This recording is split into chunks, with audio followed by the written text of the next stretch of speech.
welcome. Today we have Ted, and we're just going to be discussing about what the debate series is. So, to you as an advisor, what would you say the debate series is? Hi, Riley.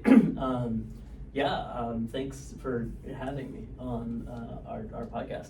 The debate series is an organization that we started in 2018. It was largely kind of in reaction to the 2016 election when people were not really talking to each other anymore and kind of sort of arguing and with each other a whole lot.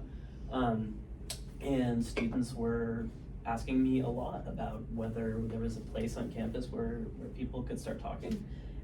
So for the past few years, we've been putting together public forums where students could come and talk about issues that matter to them. So we've had a whole lot of different issues. We've talked about things like anything from Title IX to the institution of marriage to water rights, which sounds really boring, but that ended up being one of our best debates. So what we're trying to do is put together as many of these as possible with a whole lot of students from different universities and speakers who come in. So that's kind of our mission, is to sort of get the conversation back into debate. Yeah, for sure. So would you say that the main goal of the debate series is to just encourage civil discourse?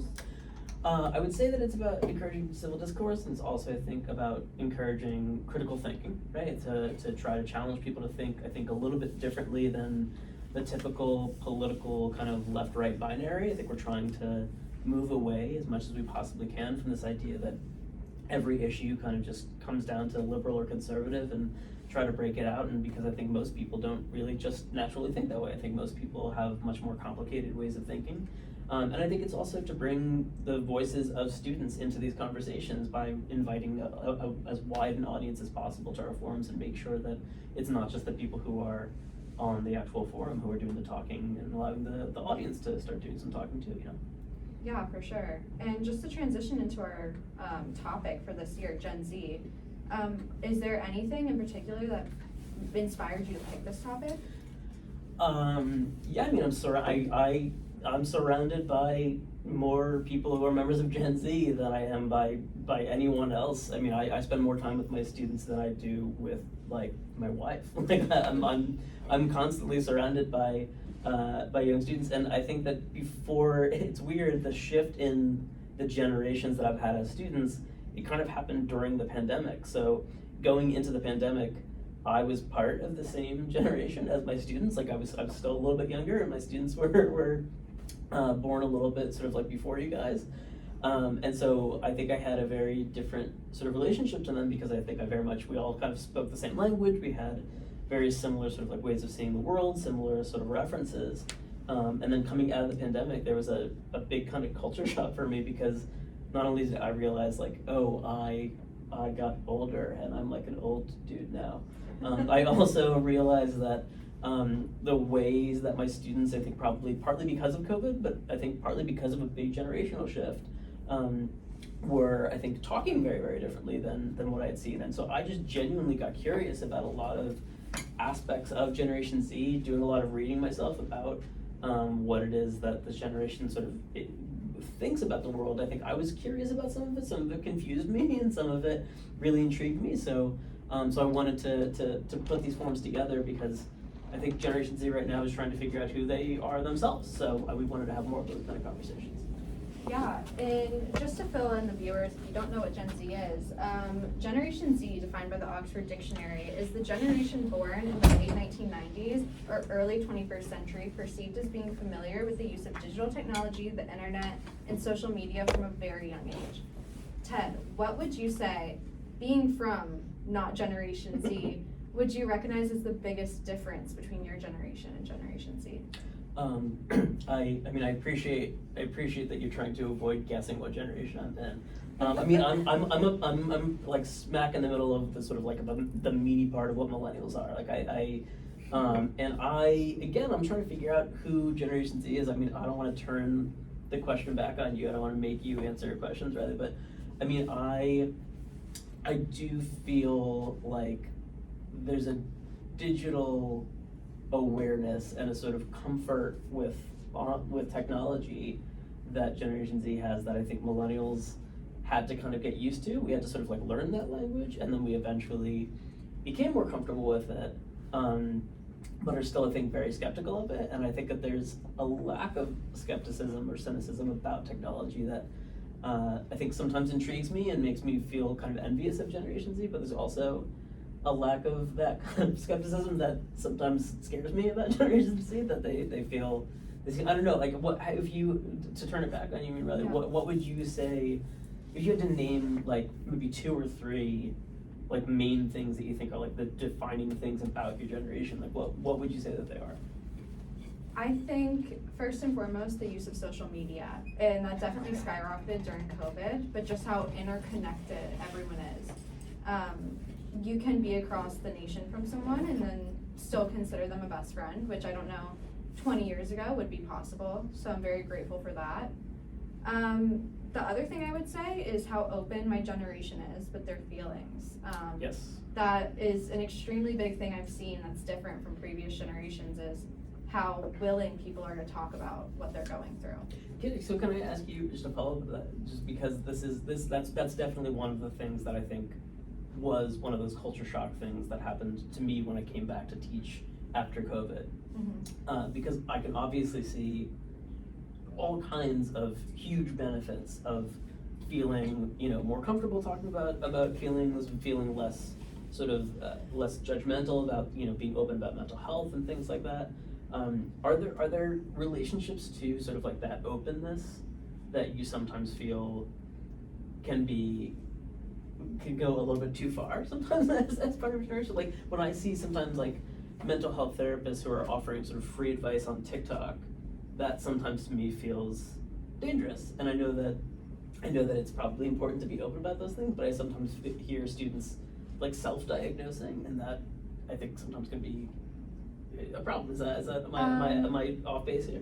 No, I definitely think you're on base with that one, and that the openness of people's like emotions, their experiences and all of that is definitely great in making them relate more.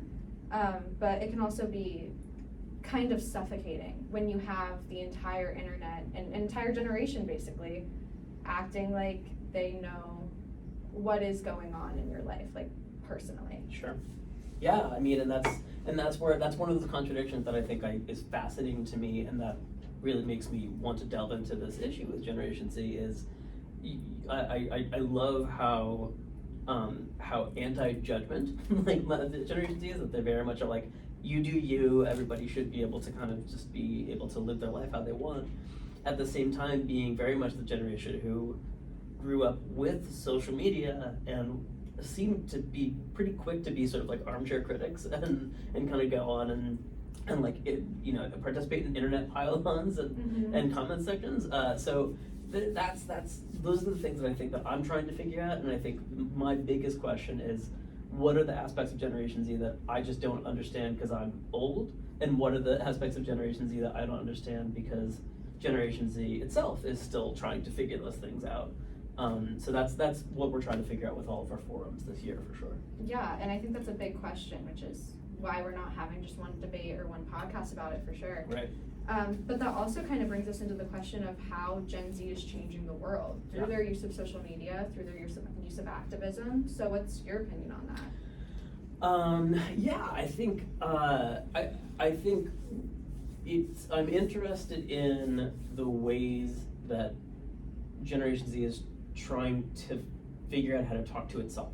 I think that one thing that I find to be admirable about this generation is that you guys don't just accept that authority figures automatically deserve respect, and that there's a real sort of skepticism about the establishment that I think is alive and well and has always been sort of the case with the youngest generation.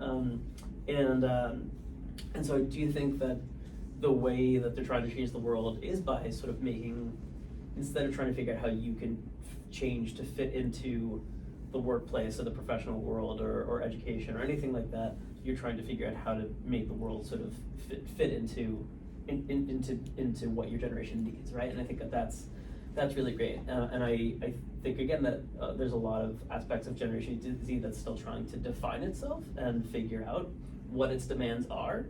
But I do think that the fact that they're not shy to make those demands, whatever they happen to be, is something that I really admire, for sure. Yeah, and I think that's a great way to bring in our guests for this podcast. Yeah, for sure. Hunter and Andrew, who are going to be participating in our next event in New Jersey. I would love to hear your guys' opinion on this question. You guys can come and sit at these chairs. As they come to sit, I just want to put in some plugs for the topics that we're doing all year, because as Riley mentioned, we're doing Generation Z as our sort of umbrella topic. But different topics that we're doing that we're trying to pair it with, we already had a forum on Generation Z and parenting and the way that parenting styles have sort of changed over the years. We are doing one on Generation Z and creativity in November.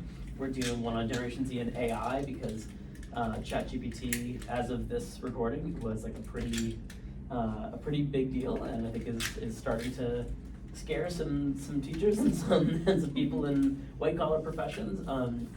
And then in the spring, we're doing one on Generation Z and mental health. And in October, in a few weeks, we're going to be doing a travel tournament to New Jersey, where we are going to be doing an open forum on Generation Z and campus activism, which brings in our guests, Andy and Hunter, who are going to be two of our three panelists on that forum. So welcome, guys. Yeah, so to start off this question, we'll go with the one I just asked Ted. How do you think Gen Z is changing the world? Do you think they're changing the world? I guess I'll go first. I'm Hunter, junior environmental science major, and on this debate. So I think you mentioned that the most significant defining feature of Gen Z being social media. I think that is the primary way that they're impacting activism. It's so much more accessible and easy, and social media being at the forefront of a lot of student-led organizations allows these issues to become much more ubiquitous in nature, and makes it as simple as like reposting different things and making it permeate the minds of our generation, so then that's reflected in how they vote. Activism can take place in ultimately just so many forms now, and Gen Z has made that more accessible to everyone. Yeah, for sure. And Andy? I think Hunter did a really excellent job expounding on that, and I would have to say I agree. Gen Z certainly is changing the world. We see that through so many different avenues, whether it be through political engagement, leading climate change conversations. Gen Z certainly has taken a larger role in inspiring change, and I think it's a very, I'm a little bit biased because I am Gen Z, but ultimately, I think it's very noble, and very characteristic, like Ted was saying before, of the younger generation to be very skeptical of the world and our institutions and try to inspire change because of it. Yeah, for sure. And just to get you guys, to let our viewers know who you guys are, how did you get interested in debating, and how long have you been debating for? So I have been debating since my sophomore year of high school, and part of the reason I was inspired to do so was initially my brother, but also part of it was also my political and values awakening that took place when I took a variety of AP classes that sort of opened my eyes to the world, because I'm from Montana originally, which is known to be a very traditional state, and then my parents also deeply reflect that. So I felt like for the first 15 years of my life, I just lived in a complete echo chamber, and I was completely ignorant to many aspects of the world. And I also felt, I guess, disengaged from finding my voice as well, and debate allowed me to do so. It allowed me to research a variety of different topics, everything from universal basic income to whether we should cut subsidies for fossil fuel companies, and everything in between. And it allowed me to gain a very complex viewpoint on these individual topics, an affirmation or negation of what the suggested action in the topic is. And that is very much going to be reflected in my career as an environmental attorney. Hunter, could I ask you, I just wedged myself in here to ask a quick question? Mm-hmm. Because this, again, we sort of said at the beginning of this, that the mission statement of the debate series is to try to take the stigma out of debate and to introduce conversation back into it. And one thing that I noticed when I first started to run this series, it naturally attracted a lot of people who had done debate their entire lives, right? something I noticed about the sort of traditional debate world is that it's not particularly sort of inviting of like a general audience, right? That it tends to be pretty insular. So I'd be interested in, can you talk a little bit about why why it is that traditional debate tends to be a bit exclusive and doesn't tend to sort of like lend itself to easy sort of viewing, and how it is that you see what we do as slightly different than that. Yeah, absolutely. I think specifically as it pertains to the National Speech and Debate Association, that's the permeating high school organization that organizes all sorts of circuits, state by state and nationally. It comes down to a priority for competition and winning in titles, and prestige and bringing your school to the national stage. It's not about opening up to general audiences. It's about competition, as I said, and maybe shedding a little bit more light on the academic world, which is important and is good. But I think what I value most about debate series is this idea that it's not a tournament style. It's not about slander and hating your opponents, because I literally saw that back home. Unless they're from ASU. Exactly. ASU, a notable exception, of course. But I even saw there's a very deep divide between the West and the East states, and we didn't even talk to each other outside of rounds. Sure. And yeah, just very deep animosity for each other. And debate series, it's all fun. We're all very unified, and we appreciate just being able to sit down and have a conversation that still has elements of debate, but also encourages audience engagement as well, and can get them a part of the conversation even if they don't want to like delve deeply into debate themselves. And sorry, Andy, I don't want to cut you off. That's No, 'cause no. Thank you, Audrey. I wanted to just get a follow up on that. Yeah, you could expound on whatever you want. So just to get back to Riley's question, I did want to highlight, I do have kind of a bit different of a debate background. I'm from the Tucson area, originally born and raised. Go Southern Arizona, love it. And ultimately, I didn't do any debate in high school. I did a lot of mock trial and student council. I had the pleasure of founding the first student council at my high school. And that, wrote the Constitution, got it approved, all the, whole 9 yards, if you will. And that really impacted the perspective I bring to college now, and the importance I see of the work that we do in debate series, along with Regents Cup and other organizations on campus too, of bringing students together to make this more accessible, like Ted was talking about, of inspiring people to say, hey, we can engage in political topics, we can discuss really hard things to discuss in a way that's engaging, it's informative, and not everyone has to be an expert in a specific thing. You can still have opinions, you can still learn from others and get those perspectives, so. Yeah, and I think that probably comes from, for me, I have zero debate background before I started this. My experience in debate is being from New Jersey, where I think that like our version, and this is probably where this comes from, like our version of debate is that we all kind of just like say fuck you to each other, and then we'll immediately like buy each other a drink and have a good time and get into sort of these fun drunken bar arguments. And I wanted to see if we could make a fun drunken bar argument that was sober and with students who like actually did some research. And can I candidly just point out, I like listening to how great all three of your voices sound. I like loathe listening to my own voice while we're on this mic. I don't know if anybody else is getting that feeling, but I like never realized how I sound in real life until I'm listening to this, and I absolutely I feel like I sound like a chipmunk. But yeah, so I just wanted to throw that in because I think that that's three very different versions of what we're bringing to this as people who have various degrees of experience in debate. Yeah, so Ted, you mentioned how our goal as the debate series is to kind of take the stigma out of debating, right? Yeah. So do you guys think that we have been successful at that? Would you say that in our forums that at least in the space we've created, there isn't as much stigma? Absolutely. As I said, I don't hate everyone, so that's a good start. It's not like we have, deep set divides or anything. So I think that in of itself is a testament to how much more welcoming and friendly it is. And in a lot of cases, like, You don't hate people yet. We're about to travel together for the first time ever. We'll see. We'll Exactly. see. We'll see how that Exactly. goes. And even in my experience, traveling for nationals in high school, like that was a great time. So I can't imagine, since it's less competition oriented, how fun that's going to be, Yeah. being able to travel around New York City quite a lot. But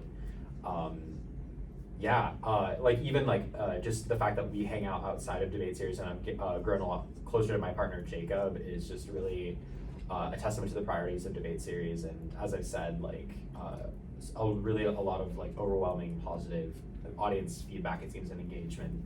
It really shows that this is catching on. I really hope that that's reflected in the coalition that you're building nationally. Yeah. Just to echo Hunter's point, I absolutely agree that debate series has been very impactful in bringing students into the conversation, discussing these very important topics, which makes me very excited for this season's topic on Gen Z and their impact throughout the world. I think it's a very important thing for our generation to understand, is that we're in a special capacity to change the world. And ultimately, I think debate series is doing an excellent job with that. You know, we're bringing in not people like me that read the news constantly, get mad, and throw my phone across the room. So I'm very glad to see students from across the university engaging in these conversations, and I think it's very reflective of the academy and kind of public education as a whole. Yeah, and then just to have a little fun topic here, what is your favorite thing you've ever debated? Unfortunately, I have to go back to high school because I do have a special affinity for climate change. It was that a topic I debated on, like fossil fuel subsidies, and that was the first time that my interest in nature, which resulted from me hiking, biking, and skiing my whole life in Montana, finally converged with my newfound passion for public speaking, and I knew like that's something that I wanted to advocate for on a larger stage in my career. So I would say I'd have to go with that one. Oh, this is a challenging one for me, just because I've sincerely enjoyed all the different conversations and debates that we've had. You know, ultimately, I think I'm really looking forward to the one that we'll be having in New Jersey at Ramapo College with our colleagues Nice over plug. there. I'm excited because I think student engagement and campus activism is a very important topic to discuss. Historically, a lot of social change in this country has occurred due to college students on college campuses. We see that with the Occupy Wall Street movement. We see that even farther with Vietnam protests. So I really do believe in the importance of student leaders to inspire change. So I'm really looking forward to that panel conversation that we'll be having in New Jersey. Yeah, so it's something you're passionate about, but Hunter, are you like personally passionate about campus activism, or do you have to find yourself getting into more of the mindset to prepare for this debate? No, absolutely. I think I would say that I've been pretty deeply involved in activism throughout high school and college. In high school, I'd led like several service projects relating to invasive species eradication. I also like founded a club that was like based in like awareness on like social isolation and trying to bridge people from a variety of different groups together to find their clique. And then in college, now a lot of my activism is based more organizationally, so being a part of Students for Sustainability and also being a recommender on the University of Arizona Climate Action Plan. I do find that as I've moved away from my home and I'm not under like the oversight of my parents, I can live more freely and act on my convictions a little bit more. So now that especially this year, it has come to a maximizing point. I'm particularly excited to be part of this debate and then share some of my experiences and my growth journey through that. Yeah, for sure. And just in case you guys missed Andy saying it, our next event is on October 15th at Ramapo College in New Jersey, and we're going to be debating Gen Z and campus activism. Rumpo College, my alma mater. It's a really cool campus. Riley, can I ask you a question while we're on the subject of the different debates that we've liked? Yeah, of course. Because I think that you have an experience that these two don't have, which is that you were also in my class. I was. And I don't think we mentioned this at the beginning, but a lot of this grew out of the fact that part of how I teach research in my class is by having students debate and try to sort of to compete with each other by doing research and yelling at each other. First of all, what do you see as the difference between sort of how that works in class and how we do it, as sort of a group? Because in class, obviously, it's people who are not necessarily into debate. It's people who are just like taking the class because it's mandatory. And two, was there like a favorite debate of yours that we either did either in class or as a group?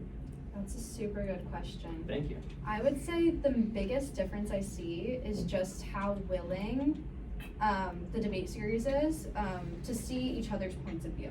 You know what I mean? Mm-hmm. Even when it comes to the audience questions and answering those questions, it feels like although it's a debate, we're all trying to find some kind of middle ground in the argument. And in class, I don't know if people had that same passion.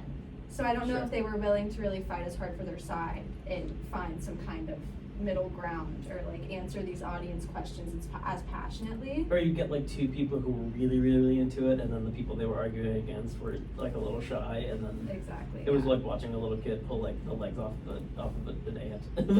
Yeah. I got a little bit sort of. So I guess what I'm saying is it's a lot more equal in the debate series. Sure. Both sides care equally as much. So it's a good argument and you walk away learning a lot and possibly changing your opinion on something, Mhm, which is what I love most about it. Yeah.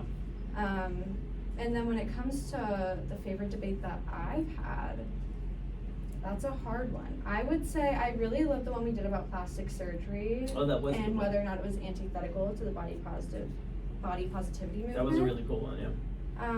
And then the other one I would have to say the one that I participated in. You know what Yeah, I the mean? parents one, yeah. The parents. It's Twice you participated in that because you did that in class and also as part Yeah. of the debate series. I won one and lost one, so Yeah. I'll take it. Yeah, that's true. And Hunter, you were in the plastic surgery one. Yes, I was. Yeah, Yeah. that was a little bit of a tough one.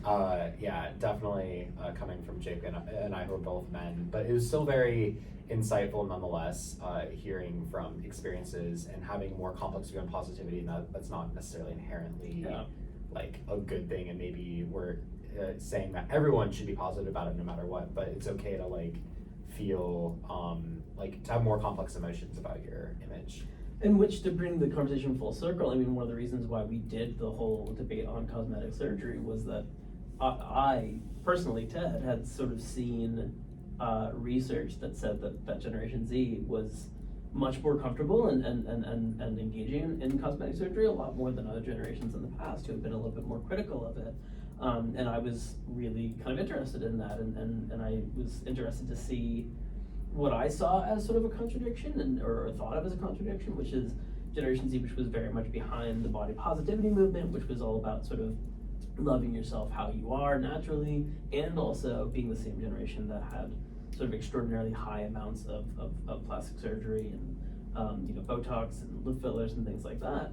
And so I was fascinated by listening to that debate because I think it did, in a lot of ways, sort of demystify what I saw as kind of a contradiction in terms.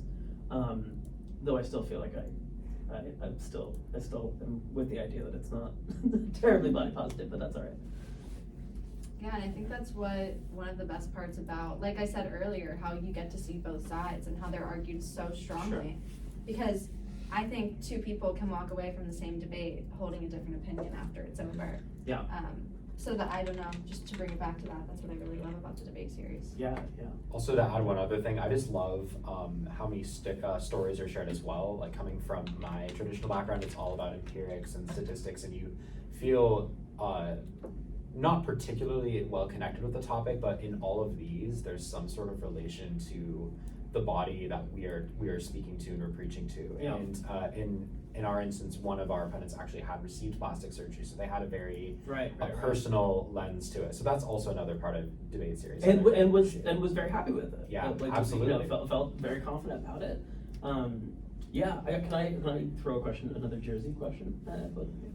I know that we just started to do some prep, but since you're both sort of used to doing prep in general, can you talk a little bit about sort of like what the prep process is in general for being part of these forums, and specifically how you're starting to plan to kind of put together your prep for our New Jersey talk? I'm happy to answer that first. Ultimately, I think when it comes to doing research for these things, I mean, there's so much information that you can parse through. We've got so many different perspectives. In regards to the research I'll be doing for our discussion at Ramapo, I usually organize it thematically, focusing on, the impact of campus activism, its history, kind of going through the basics, that sort of thing, who are important figures in campus movements throughout history, that sort of thing. But ultimately, it's kind of a convoluted process. I usually start off with going down rabbit holes and kind of seeing, getting a kind of an overview of what does the whole area look like. What is this, when we say campus activism, what are we actually talking about? Are we talking about undergraduate students? Are we talking about grad students? Right.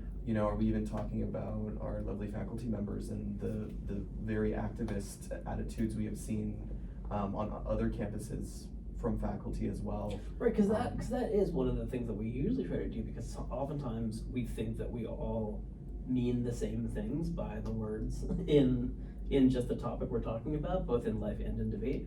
And we find out that like what campus activism means to me means something totally different to you, and it's not even that we disagree, we're just like talking past each other and speaking different languages, right? And Hunter can actually comment on this. We debated each other in the society parents debate, and we had a really hard time trying to come up with a good prompt or a good solution to what society was or any of that. And what parenting was. Exactly. And so coming up with those definitions is honestly, at least for me, one of the hardest parts of debate, is to agree with the other side on just the basis of something. Right. Yeah, I definitely echo that quite a lot. That really widens the scope of the debate, but I also think it makes it a little bit more interesting. So long as you don't like hyper focus on solely the definitions alone, it's interesting to see how different entities might, like maybe in the academic world versus Gen Z ourselves, might define activism, and that's sort of the beauty of that, and like where the stories come to light. And you can highlight the impact of within activism through those stories, and how what activism means to individual people rather than just debating semantics. And then to get back to the earlier question about how like I prepare for debate, I think I do a lot of like initial readings, as you said, and even like reading literature reviews. I enjoy doing that because it breaks everything down so holistically and conceptually, topic by topic, and I can understand these are the certain areas I really need to focus on. And then from there, using those search terms, I just comb the internet for possible relevant articles and summarizing them and pulling important empirics out. And then one other new thing I'm trying to incorporate more in is how's this topic resonate with me? Like what stories could I share? And also ethical perspectives as well, and philosophy. How can we better understand this through a lens through which we can view this issue? So that's sort of my basic initial approach before we start organizing that into individual arguments.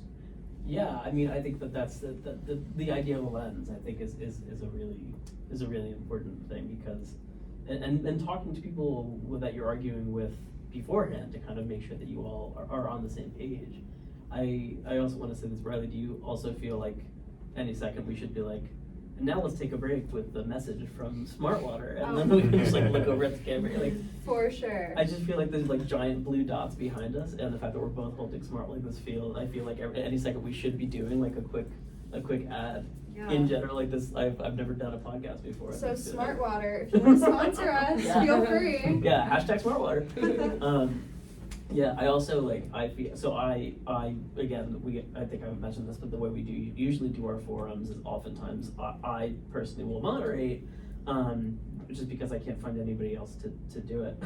But so I'll usually moderate, and I like hate how I come off when I watch myself moderating. And it's usually because in like afterwards when I watch, I'll see how often I say and like and how often I rush. And that's why I like right now while we're doing the podcast, I'm in real time hearing myself like say like start to cough, and I hate it. I feel really, really uncomfortable, but maybe that's part of it. Maybe you're supposed to lean into the discomfort. Maybe that's what this is all about. I don't think I want to hear myself talk for the next month. Yeah, I'm happy that I'm not moderating the New Jersey debate, which is probably a good plug for our guest moderator, who's going to be Angus Johnston, who's the professor at the City University of New York. He'll be coming in to help us discuss that. Particularly, I see I keep on saying, I hate it. But he was in a forum put on by Intelligence Squared, which is a public forum that we're often trying to sort of model the UA debate series after, which is an open series of Oxford forums that appear on NPR every month. And he was really great, and he's going to come and be our moderator. Yeah, I'm super excited, looking forward to that debate. Yeah, all four of us will be there. Yeah, we will be. I'll be taking over the Instagram, so if you guys want to tune in, see what we're up to when we're in New Jersey, for sure do that. Gym Tan Laundry. Do we have more? Do we want to keep going, or are we wrapping up? Do you guys want to wrap it up? Do you want to make any comments? Yeah. What you Anything have wanna any say? plugs? You have anything you want to throw in there? I think just to kind of expound, to our listeners, for folks that are interested in debate series or Regents Cup, I've been able to make some lovely connections out of it and lovely colleagues and friends as well. And I would encourage you all, if you're interested in public speaking or, for that matter, interested in expanding your public speaking skills, debate series provides those opportunities for you, whether you want to pursue it for credit or just as an extracurricular opportunity. It's certainly an easy avenue, low stakes. We are speaking at other colleges now. Now we're moving up in the world here. Yeah. But And to throw even more incentive, how much did it cost for you guys to travel to New Jersey? it was all paid for by the debate series. So. Oh, look at that! So travel cost free. Go stay in a hotel cost free.